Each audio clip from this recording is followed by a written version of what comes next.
This is the new Pixel 10 Pro, Google's latest flagship device, and I've got to be honest, I've spent the last week asking myself the same question over and over again. Is the Pixel 10 Pro really worth the extra cash? I know, it's a question that we ask every year with every new Pixel phone, but this time around, the gap between the regular Pixel 10 and the Pro model feels a lot thinner. Like, yeah, I get it that the Pros are prettier and the cameras are a bit fancier, but do they really justify that $200+ jump? Let's really break it all down: the hardware, the AI magic, the cameras, the battery life, and that crazy 100 times zoom feature that you probably don't need. I'm gonna help you figure out if you should go Pro or if you can save money and still walk away with one of the best Android phones of the year. But before we jump into it, because I know I'm gonna get asked in the comments, if you guys want the wallpapers that are in this video, make sure to subscribe to the JSL newsletter. I send subscribers out a brand new full res wallpaper every single week, as well as links to really good tech tales and fun articles written by yours truly. It's totally free. The link to subscribe will be in the description down below. Okay, first, let's talk about the physical design of the Pixel 10 Pro, probably the thing that changed the least from last year, but that isn't a bad thing. Google decided to use the same design it debuted with the Pixel 9 Pro, and I know that can seem a bit boring, but in this case, I think it's a sign that the Pixel finally found a design identity that works and that people enjoy. Google hasn't been shy about trying a lot of different things when it comes to the Pixel's form factor, and in a weird way, its decision not to change up this year seems ironically more notable. And it makes sense because the Pixel 10 Pro is a premium device that is beautifully put together. It continues to have this smooth, slightly rounded frame that just feels right in the hand, especially the regular Pro size, a nice change of pace from the massive Pro Max iPhone I'm usually lugging around. Frames on smartphones have become a focal point for how phones feel, especially as phones get heavier and heavier, but Google's rounded edges make it surprisingly comfy, especially after extended periods of time, and way more so than the boxy feel of something like the Galaxy S25 Ultra. This year, I decided to go with their new color Moonstone, and I think it looks fantastic. It has this clean matte finish that looks so good, especially when it catches the light. It can take what seems to be a relatively muted color and make it really pop and stand out. It's a notable difference from the regular Pixel 10, which does come in bold new colors like indigo blue, which is gorgeous, don't get me wrong, but it's super glossy and a fingerprint magnet, and honestly, I wish Google offered the bold colors and the matte texture, but in a way, I could see them wanting to give the Pro lineup a bit more of a luxurious type of vibe, which I think this phone hits perfectly. Also, shout out to the camera bar. After using the Pixel 9a for the past few months, it's good to have this signature Pixel design element back in my pocket. It runs almost the full width of the phone, which might not sound like a big deal, but it means that the phone doesn't wobble when it's lying flat. The housing is ever so slightly bigger than last year. You'd be hard pressed to notice, but unfortunately, your old Pixel 9 Pro case won't work on the Pixel 10 Pro. Now, an update to the design that you can't see from the outside is the addition of Pixel Snap, Google's fun way of basically making the Pixel MagSafe compatible. That means all your MagSafe accessories like your wallets, charging docks, grips, stands, etc. all snap on effortlessly without the need of a MagSafe case. And the best part, it's supported across the entire Pixel 10 lineup, not just the Pros. Now, when it comes to display, the Pixel 10 Pro has a beautiful 6.3-inch LTP OLED panel that comes in at a full HD Plus resolution. It has 120Hz variable refresh rate and a very unobtrusive single hole punch cutout for the front-facing camera. And despite being almost a carbon copy with the Pixel 9 Pro's display, the 10 Pro screen does get slightly brighter with a peak brightness of 3300 nits, great if you use your phone outdoors often. The OLED display is super sharp with fantastic contrast and color saturation, and watching videos, playing games, or the occasional doom scroll all look fantastic on this phone. My one wishlist item is that Google adds that anti-reflective coating on the front display like Samsung does on the Galaxy Ultra. That would add the cherry on top of an already really good sundae.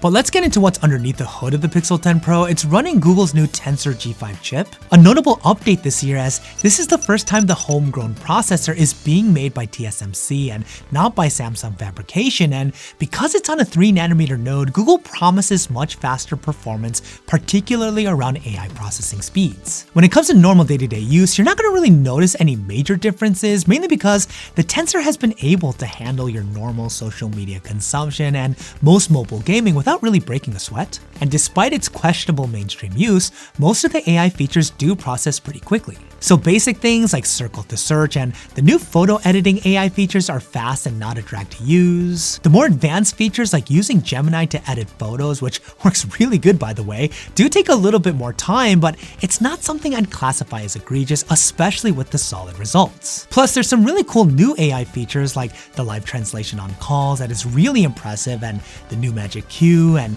because all of this is running on the Tensor G5 chip, a lot of the transactions are done on device, which really is the upgrade to making these actions go a lot faster. But the Pixel 10 Pro can still be frustratingly slow in certain areas, like it takes forever for portrait photos to process in between shots, and the video boost feature is really effective, but it legit can take all day for it to process and render, and that's for like a 30-second clip.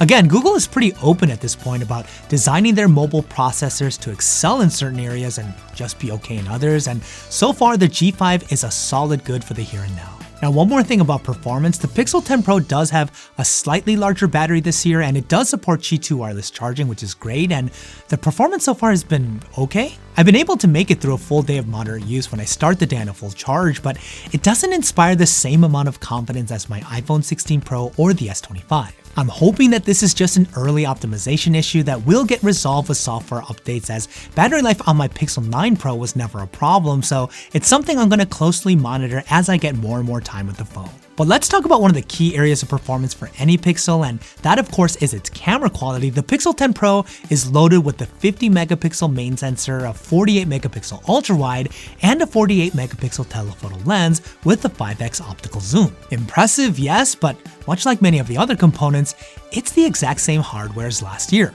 And look, that's not a bad thing because the Pixel 10 Pro does a fantastic job with still images, definitely still in contention for best that you can get out of any phone right now. The pictures are sharp and full of pixely goodness with that moodier color processing and that extra dose of contrast. The 5x camera performs great, and new this year, you have the ability to digitally zoom into a pretty insane 100x. And man, the results that you're able to get at this focal length is shockingly good, but there is a catch. Google is using AI to make some assumptions and add in detail to make the image look a lot better than it actually is. It does a really good job of doing this, but to be clear, it's not a real picture. That sounds crazy to say, but I feel as though this is going to be more and more the norm as AI starts taking over more and more cameras, and Google seems to be leading the charge here. Now, when it comes to video, the Pixel 10 Pro does a pretty good job at shooting high-res 4K video, as the footage comes out sharp with decent color rendition, especially when shot in good lighting. I do wish Google would invest as much as they do with their still image capability to their video shooting capability, because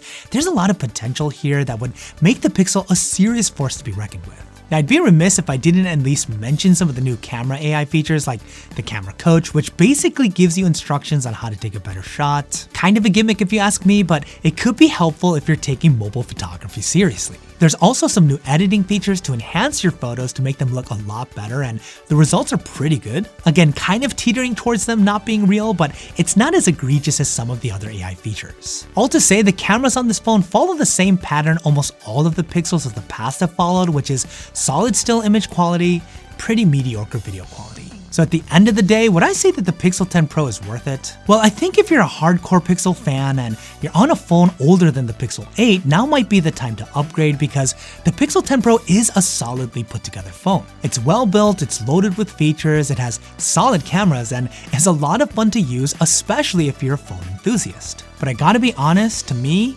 the Pixel 10 is the phone to go with. The regular 10 is seriously closer than ever to what the Pro has to offer. Seriously, like 99% of what the Pro has, the regular Pixel 10 has, and it's at least $200 cheaper. Now, in case you missed the review on that, you're gonna definitely wanna check it out here because it's gonna help you understand why it's the better choice to go with.